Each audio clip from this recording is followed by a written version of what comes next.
जय माता दी। नमस्कार दोस्तों, स्वागत है आप सभी का कृष्ण गोपाल यूट्यूब चैनल पर। दोस्तों, आज मैं आपको नवरात्रियों में सुनी जाने वाली श्री दुर्गा सप्तशती के दूसरे अध्याय की कथा सुना रहा हूँ। देवताओं के तेज से देवी का प्रादुर्भाव और महिषासुर की सेना का वध।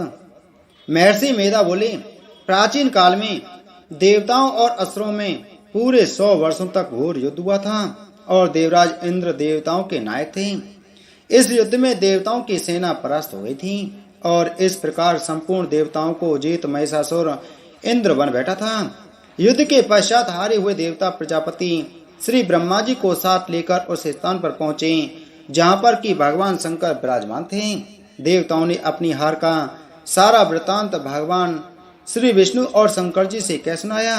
वह कहने लगे, हे प्रभु, महिषासुर सूर्य, चंद्रमा, इंद्र, अग्नि, वायु, यम, वरुण तथा अन्य देवताओं के सब अधिकार छीनकर सबका अधिष्ठाता स्वयं बन बैठा है। उसने समस्त देवताओं को स्वर्ग से निकाल दिया है। वह मनुष्यों की तरह पृथ्वी पर विचर रहे हैं। दैत्यों की सारी करतूत हमने आपको सुना दी है और आपकी शरण में इसलिए आए हैं कि आप उनके वध का कोई उपाय सोचें। देवताओं की बातें सुनकर भगवान श्री विष्णु और शंकर जी को दैत्यों पर बड़ा गुस्सा आया। उनकी भौहें तन गईं और आंखें लाल हो गईं।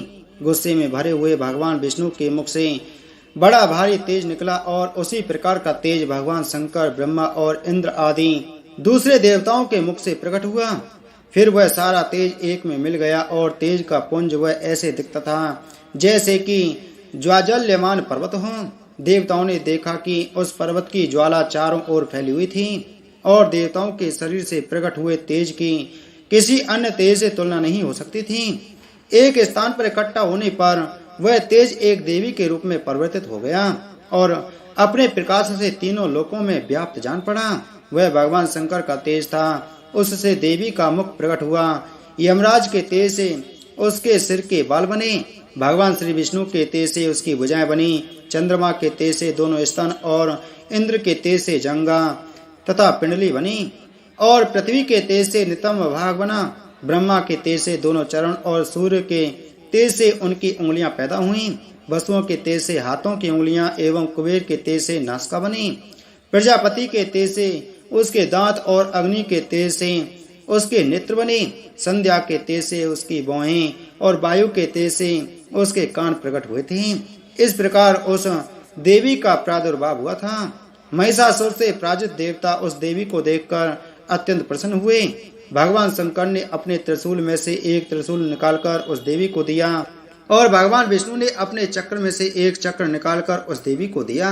वरुण ने अपने चक्र में से एक चक्र निकालकर उस देवी को दिया। वरुण ने देवी को शंख भेंट किया।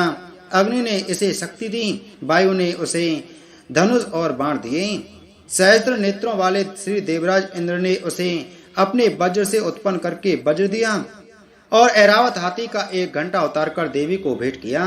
यमराज ने उसे काल दंड में से एक दंड दिया। वरुण ने उसे पास दिया। प्रजापति ने उस देवी को स्फटिक की माला दी और ब्रह्मा जी ने उसे कमंडल दिया। सूर्य ने देवी को समस्त रोमों में अपनी किरणों का तेज भर दिया। काल ने उसे चमकती हुई ढाल और तलवार दी और उज्जवल हार और दिव्य वस्त्र उसे भेंट किए और इनके साथ ही उसने दिव्य चूड़ामणि दी। 2 कुंडल, कंगन, उज्ज्वल अर्धचंद्र, बाहों के लिए बाजूबंद, चरणों के लिए नुपुर, गले के लिए सुंदर हसली और उंगलियों के लिए रत्नों की बनी हुई अंगूठियां उसे दी। विश्वकर्मा ने उसको फरसा दिया और उसके साथ ही कई प्रकार के अस्त्र और अभेद कवच दिए और इसके अतिरिक्त उसने कभी न कुमलाने वाले सुंदर कमलों की मालाएं भेंट की।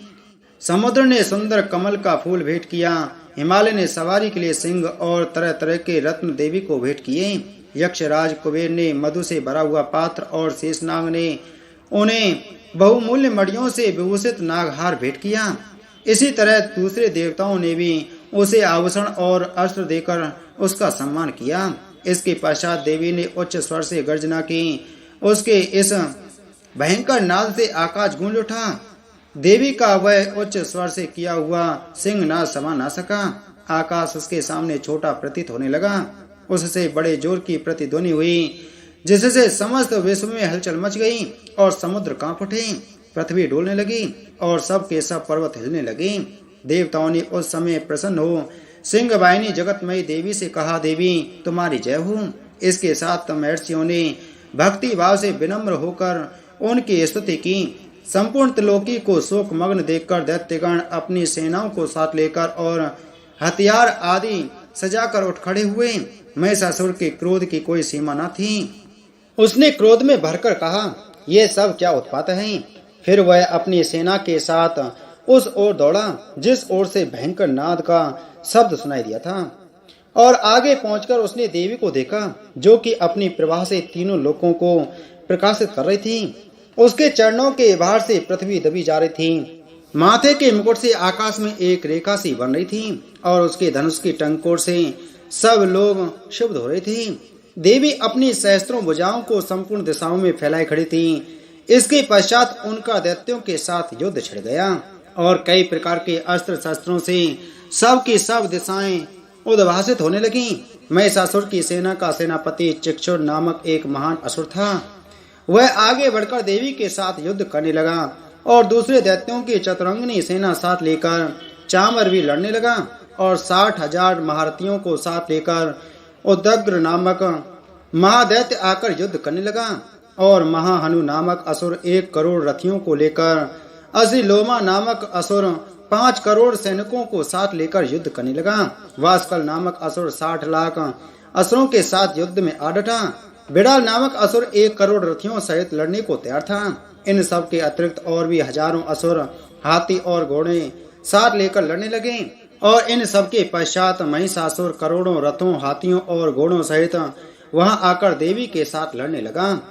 सभी असुर तोमर बिंदीपाल शक्ति मुसल खड़गों फरसों पट्टियों के साथ रणभूमि में देवी के साथ युद्ध करने लगे।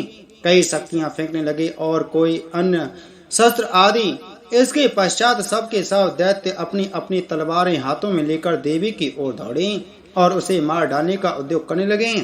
मगर देवी ने क्रोध में भरकर खेल ही खेल में उनके सब अस्त्रों शस्त्रों को काट दिया।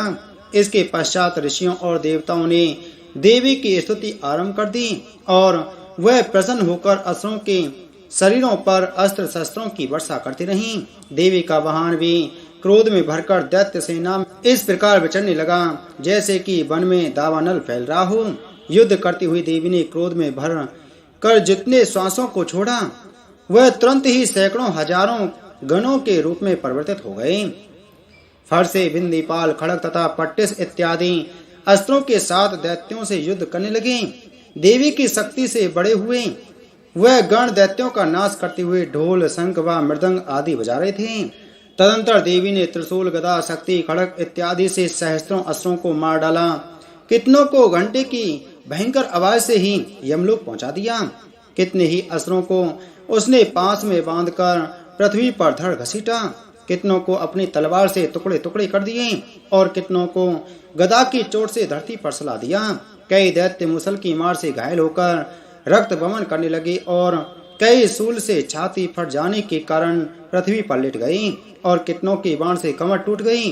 देवताओं को पीड़ा देने वाले दैत्य कट कट कर मरने लगे। कितनों की बाहें अलग हो गईं, कितनों की ग्रीवाएं कट गईं, कितनों के सिर कटकर दूर भूमि पर लुढ़क गए।